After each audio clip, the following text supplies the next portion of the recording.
Hey everyone, Knowledge here with Reach Your Summit. In this video, we're going to compare the Nitecore NU25 headlamp to the recently released Nitecore NU20 Classic headlamp.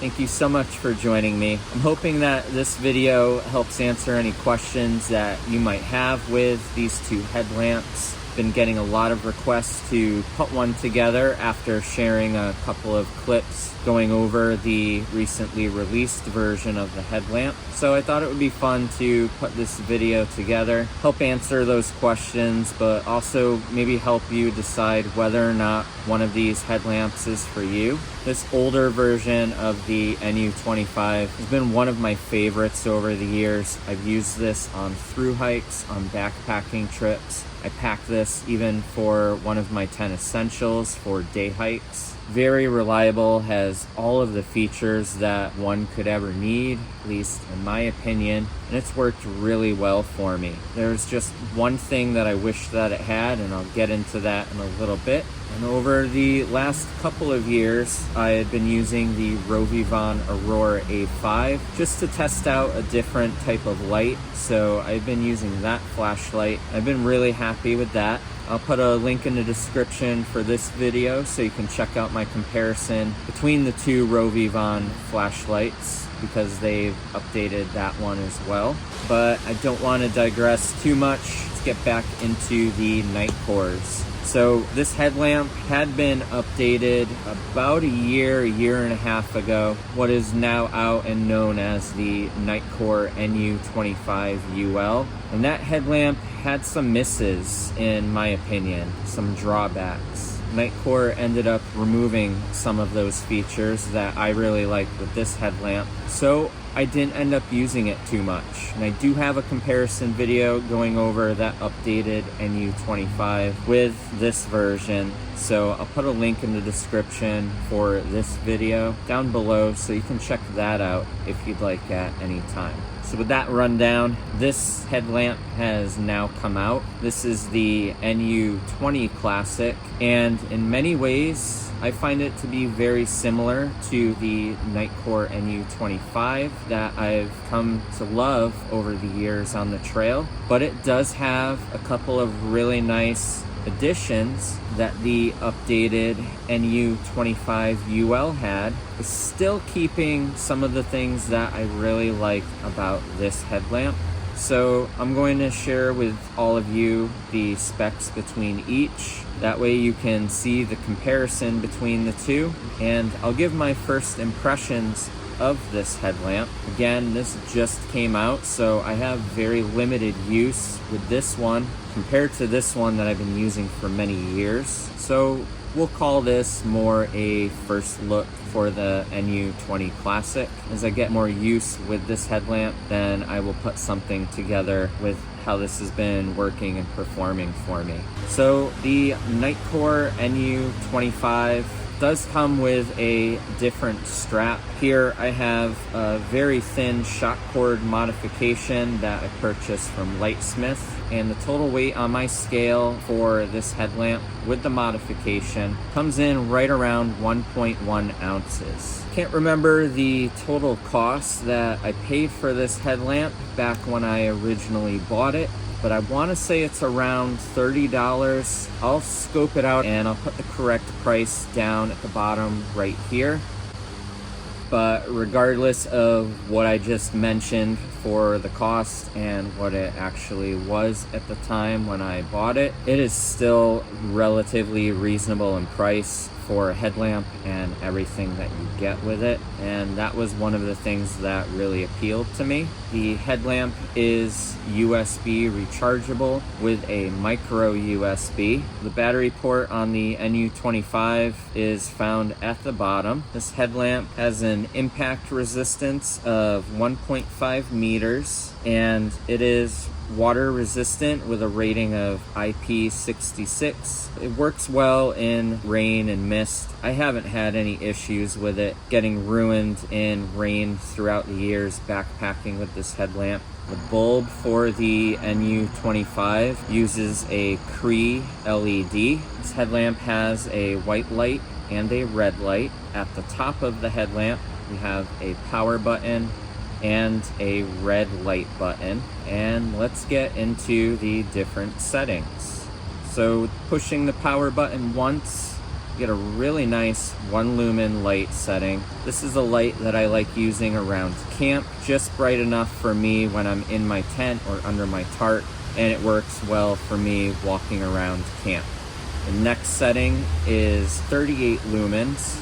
That one I use a little bit more for night hiking. My vision is still pretty good where I'm able to see at night with that amount of light and not be tripping over things. And the setting above that is 190 lumens, and that setting I find to be bright enough for anything else that I might need. And then there is a very bright but short-lived turbo mode of 360 lumens. That I don't use too often. I use it on occasion. Again, it does not run very long. I'll get into the run times in just a minute. Then with the red light, you get 3 different settings with that. If I push the red light button, the first setting is 1 lumen as well. Great for preserving night vision, looking at maps, not offending any other campers in your campsite at night. Also helps keep moths or bugs away. Then the next setting is 13 lumens. So a little brighter, a little easier to walk around at night just because that light is a little bit darker than the white light that's emitted from the headlamp. And then there's an SOS strobe mode, which uses the full 360 lumens for an emergency if needed. This headlamp also has a really nice lockout mode, so I don't have to worry about the headlamp accidentally turning on in my pocket or in my pack. I just hold the power and red light buttons down at the same time, and after a couple of seconds it'll flash to let me know that the headlamp is locked. And then I just hold them again for a couple of seconds together to unlock it. Now the run times for the different light settings on the NU25, starting with the white light, the 1 lumen can get up to 160 hours of burn time. I found that to be pretty true. This light lasts a very, very long time on that 1 lumen setting. The next one up, the 38 lumens, you get about 8 hours of run time. The 190 lumens, you get about 5 hours of run time. And the turbo mode with the 360 lumens only get about 30 minutes before you need to recharge the headlamp. With the red light run times, the low light is going to give you about 68 hours of runtime. The higher setting is going to give you about 7.5 hours. And strobe mode lasts a really long time just because it's flashing intermittently. So overall, the Nitecore NU25 is a fantastic headlamp, and one of the light settings that I really enjoyed with this headlamp over the years is the 1 lumen setting. The Nitecore NU25 UL didn't have that. The lowest setting I think was 6 lumens for the white light. The red light, I think the lowest setting for that was 13 lumens. So removing the 1 lumen setting from that headlamp was a drawback for me. I also found the headlamp, though it was brighter, to not last as long as this headlamp. It was also bulkier, it was heavier. The strap that came with the Nitecore NU25 UL didn't do it for me. I just wasn't happy with that headlamp. It's not to say that it's not a great headlamp. It might work for some people, but for me, there were a lot of misses with that update. Though with that headlamp, I did really enjoy the battery gauge that was on it and the USB-C charging capability. Also, the headlamp had a different LED light than the Cree light here. The UHE LED is a little bit more efficient than the Cree light. So those were things that I really enjoyed. And that brings us to the updated NU20 Classic, which has the updates that I did like with the NU25 UL, but has kept a lot of the same features as the NU25 that I just went over. The NU20 Classic did come with a really bulky shock cord system similar to what was found on the NU25 UL. So I removed that and I modified it with the similar shock cord system that I have with the NU25. I find this shock cord to be very secure and very comfortable, so that's why I modified it with this headlamp as well. Total weight on my scale with this modification brings it right to around 1.1 ounces as well, and the total cost that I paid for this headlamp was $25 and an additional $6 for shipping. This headlamp has a 500 milliamp hour battery capacity, has the USB-C charging port on the side, so that nice update that the NU25 UL had. It also has a battery gauge up at the top, a little easier to see how much battery life is left and tell when it is fully charged. It also has a UHE LED rather than the Cree LED. Has the power button at the top and the red light button, very similar to the NU25, very similar in dimensions to the NU25. The bracket on the back does have some padding. This headlamp also has the locking feature that the NU25 had, and you're going to lock it and unlock it in the same manner by holding the power and red buttons down together at the same time. After a couple of seconds, the light will flash to let you know it's locked, and it will not turn on until you push the two buttons together again and hold them down for a few seconds to unlock it. So with the light settings for the NU20 Classic, push the power button down once and you get that 1 lumen light setting. Push the power button twice, you get 38 lumens. Push the power button 3 times, you get 200 lumens, and you hold the button down for turbo mode and you get 360 lumens.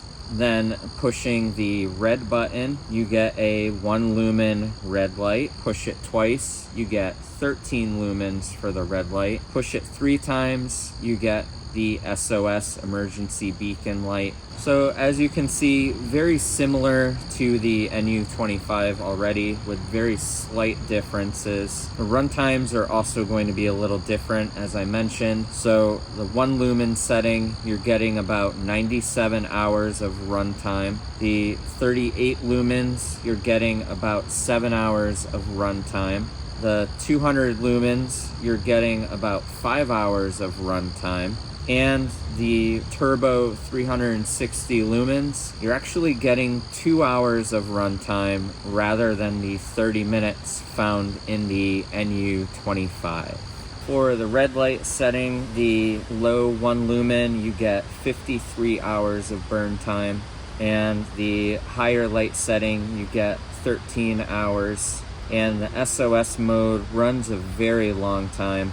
So what are my first impressions with the NU20 Classic? How do I feel that it compares to the NU25 that I've been using over the years? As far as long-term use and performance and how it's holding up and how the run times actually are, can't really speak on that yet just because this just came out. I look forward to seeing how it holds up and how it performs. But in my opinion, having something with a better LED, this is most likely going to be more efficient than the NU25. This is certainly going to be a little more efficient with charging. It's going to require less charge out of my external battery pack than this will, just with having the slightly smaller battery, but it's still going to emit quite a bit of light, enough light that I'll need for around camp, for night hiking. I love that this still has the 1 lumen setting. I'm glad that Nitecore left that in this headlamp and didn't remove it like they did with the NU25 UL. I'm excited to have an updated lamp with the USB-C. I also really like the battery gauge on the top. I have found that to be a little bit brighter when it's charging than the NU25. So if you have this out in the open in your tent or around camp, it might emit a little bit more light, but not a deal breaker for me. I can just throw a shirt or put my pack in front of it or something to cover up that light a little bit while it's charging. I did notice with the NU25 that when I was charging it, this light is a little bit dimmer. This headlamp checks a lot of boxes for me. I'm really happy with the updates. My use with it so far, feel that this is a step in the right direction. This has been a favorite of mine over the years, and all that I personally wanted with it was having USB-C. Though the runtime might not be as long as the NU25, I still feel that this is a great headlamp. It's going to be very efficient with some really nice updates. And again, the Nitecore NU25 UL is not a bad headlamp. If I didn't have either one of these and that was the only headlamp available, I would certainly purchase it. It does have some nice features. These headlamps are headlamps that really appeal to me and what I find to work best for me and my needs. Along with these, I'm going to continue using the Rovivon A5 flashlights. Really love those flashlights. I've been enjoying using them out on the trail. But again, I wanted to bring this back out this year and reuse some of the gear that I've been using over the years just to get reacquainted with it, give it some more trail mileage, go back to some things that I've been enjoying using over the years. So this will be featured in an upcoming video of gear that I've been using this year. I'm going to have some old favorites like the NU25 and some other items, but also going over some newer stuff that I've been using this year. Give you all an update on how all of that's been working for me, how it's been performing, how it's been holding up in varying conditions and different trails. So if you're interested in seeing that, check back to my channel. If you like this video, hit the like button and consider subscribing to my channel. I'm always adding new content to it. I hope that it helps make your decision process a little bit easier. If you have any additional questions on these headlamps, please don't hesitate to leave them in a comment below. And if you have any other questions on other gear in my videos, please feel free to leave them in a comment, or you can contact me at any time at reachyoursummit.net. Have you picked up the new Nitecore NU20 Classic? What are your first impressions of the headlamp? What do you like? What do you dislike? Leave it in a comment below. As always, I want to thank you all for watching. Thank you for your questions. Thank you for subscribing. I greatly appreciate each and every one of you. I hope you're all doing well. I hope you're enjoying some time out on the trails. And until the next one, thanks for watching.